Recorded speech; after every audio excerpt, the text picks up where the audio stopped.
IPS நான் படிச்சுட்டவங்களை பற்றி பேசுகிறவங்களை பற்றி நான் வரல.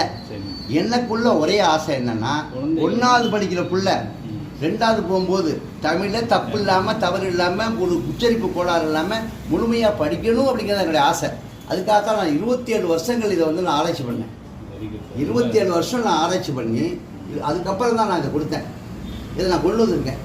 இப்போ நான் வந்து இதை வந்து உங்கள்கிட்ட வந்து கொண்டு வந்ததுக்கப்புறம் நான் இவ்வளோ நான் இதாக பேசுகிறேன்னு சொன்னால், இன்றைக்கி வரலையும் 1,97,000 95,000 மக்கள் இது வரலையும் பார்த்துருக்காங்க. நான் பார்த்து கேட்க வர்றேன். அப்போ அரசாங்கம் கண் திறந்து பார்க்க ஆள் இல்லை.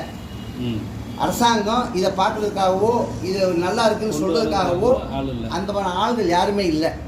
ஏன் இல்லை? பூனைக்கு மணி கட்டினது யாருங்கள்? நம்ம ஏன் போய் ரிஸ்க் எடுக்கணும்னு நினைக்கிறாங்களா? இல்லை உண்மையிலே எல்லா ஆசிரியர்களும் வராமல் இருக்காங்களா?